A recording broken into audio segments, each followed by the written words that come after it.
বাংলার খবর যখনই জানাতে হচ্ছে তখন অবশ্যই প্রধানমন্ত্রী নরেন্দ্র মোদীর কথা তো বলতেই হচ্ছে, কেননা বঙ্গ সফরে প্রধানমন্ত্রী নরেন্দ্র মোদী আর সেখানে একের পর এক ইস্যুতে রাজ্য সরকারকে তিনি তুলোধনা করেছেন। বিশেষ করে মা বোনেদের উপরে অত্যাচার করে ঘোরতর পাপ করেছে তৃণমূল কংগ্রেস। গোটা বাংলায় সন্দেশখালির ঝড় উঠছে। তৃণমূলের মাফিয়া রাজ শেষ করতে বাংলার নারী শক্তি জাগ্রত হয়েছে। আরো একবার সন্দেশখালি নিয়ে রাজ্যের শাসক দলকে তুলোধনা করলেন প্রধানমন্ত্রী নরেন্দ্র মোদী।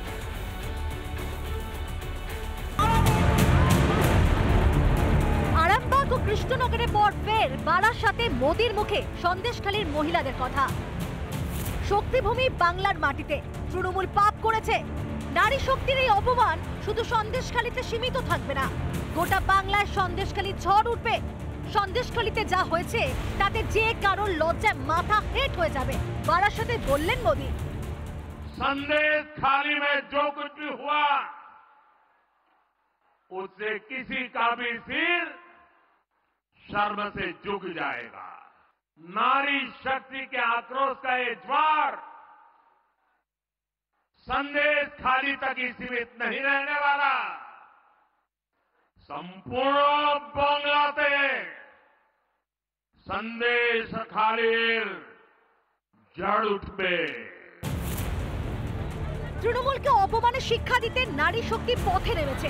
শাহজাহান শেখকে নিয়ে সুপ্রিম কোর্টে রাজ্যের ধাক্কার প্রসঙ্গ টেনে আনলেন মোদী।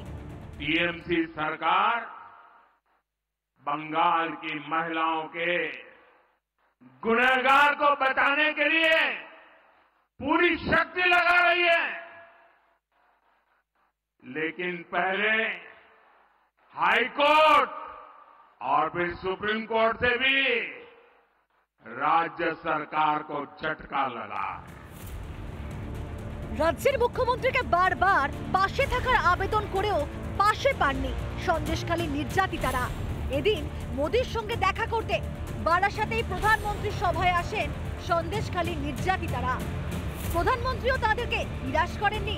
এদিন সন্দেশখালীর মা বোনেদের সঙ্গে দেখা করলেন, কথা বললেন নরেন্দ্র মোদী। রিপাবলিক বাংলা।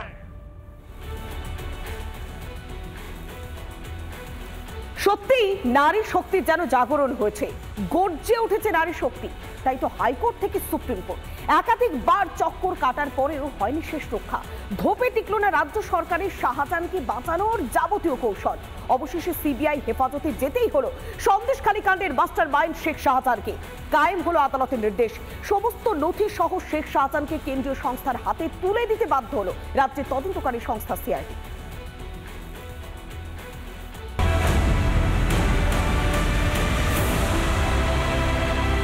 সিবিআই এর হাতেই তুলে দিতে হলো শেখ শাহজাহানকে। কলকাতা হাইকোর্টের নির্দেশ আর চেপে রাখতে পারল না সিআইডি। চাল বাহানার পর হস্তান্তর করতেই হলো সন্দেশখালী তৃণমূল নেতা শেখ শাহজাহানকে। এই মুহূর্তে পুলিশের হেফাজত থেকে শেখ শাহজাহানকে নিয়ে বেরিয়ে যাচ্ছে সিবিআই। মঙ্গলবার কলকাতা হাইকোর্টের প্রধান বিচারপতি ডিভিশন বেঞ্চ নির্দেশ দেয়। নির্দেশে বলা হয় সন্দেশখালী কাণ্ডের তদন্ত করবে সিবিআই। শেখ শাহজাহানকে হেফাজতে নেওয়ার নির্দেশ সিবিআইকে। মঙ্গলবার 2 ঘন্টা অপেক্ষা করে সিবিআই।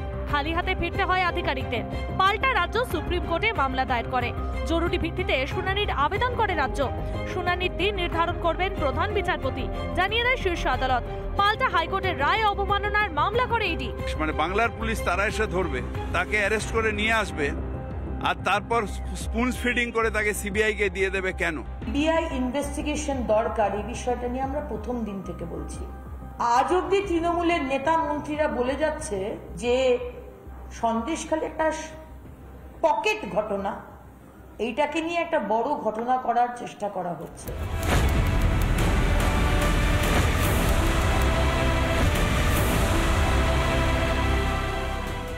গতকাল থেকে কিন্তু রাজ্য পুলিশ কার্যত শেখ শাহজাহানকে বাঁচানোর জন্য কিন্তু মরিয়া হয়ে উঠেছে, কখনো হাইকোর্ট কখনো সুপ্রিম কোর্ট। এবং আমি এখনকার একবার চেহারাটা দেখাতে বলবো ভবানী ভবনের। একবারে দেখতে পাচ্ছ যে ভবানী ভবনের যে সামনের অংশটা সেটাকে কিন্তু কার্যত র্যাব এবং পুলিশ দিয়ে ঘিরে ফেলা হয়েছে। ভিতরে দাঁড়িয়ে রয়েছে সিবিআই এর পরপর 5খানা গাড়ি এবং এতে করেই শেখ শাহজাহানকে নিয়ে আসা হবে। বুধবারও পুলিশের টালবাহানার কমতি ছিল না, কিন্তু নিজাম প্যালেসে সিবিআই তৎপরতা ছিল চোখে পড়ার মতো। ঐতিহাসিক মুহূর্ত শেখ শাহজাহানের মতো তৃণমূলী গুন্ডা মাফিয়া, যার ওই মমতা বন্দ্যোপাধ্যায় আইনসভায় দাঁড়িয়ে সাফাই দেন, চক্রান্তের গল্প তোলেন, সেই শেখ শাহজাহানকে সিবিআই হাতে হস্তান্তর করে দেওয়া হয়েছে। ভবানী ভবন থেকে জোকা ইএসআই হাসপাতালে নিয়ে যাওয়া হয় শেখ শাহজাহানকে। সেখান থেকে নিজাম প্যালেসে নিয়ে যাওয়া হলো শেখ শাহজাহানকে। অবশেষে সন্দেশখালী কাণ্ডের তদন্তভার হাতে পেল সিবিআই। রিপাবলিক বাংলা। শুধুমাত্র 100 দিনের কাজের টাকা হাতানোর অভিযোগ নয়, এবার সমব্যথী প্রকল্পের টাকাও আত্মসাতের অভিযোগ তৃণমূল কংগ্রেসের বিরুদ্ধে। নদিয়া রানাঘাটের হবিবপুর গ্রাম পঞ্চায়েতের ঘটনায় শোরগোল। শুধুমাত্র একটি পরিবার নয়, পঞ্চায়েতের বিরুদ্ধে টাকা তছরূপের অভিযোগে সরব হয়েছে গ্রামের একাধিক পরিবার।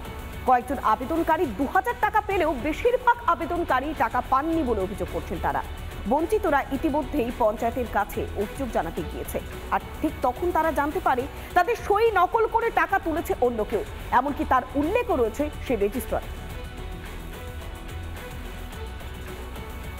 আমার বাবা মারা গেছিলেন 2022 সালে, তো সমব্যথী প্রকল্পের জন্য আবেদন করেছিলাম পঞ্চায়েতে, তো সেই টাকাটা পাইনি। পরে পঞ্চায়েতে জানতে পেরেছি ওটা কোনোভাবে তুলে নেওয়া হয়েছে, যার জন্য বিডিওতে অ্যাপ্লিকেশন করেছিলাম।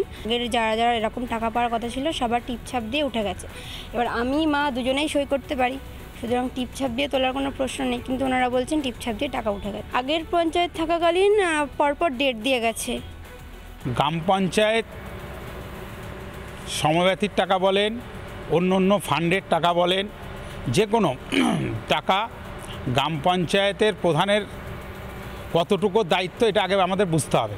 কোনো প্রধানের কাছে টাকা থাকে বলে আমার জানা নেই, কারণ গ্রাম পঞ্চায়েতের পেমেন্টটা সেক্রেটারি বা ইএ সাহেবের কাছ থেকে হয়।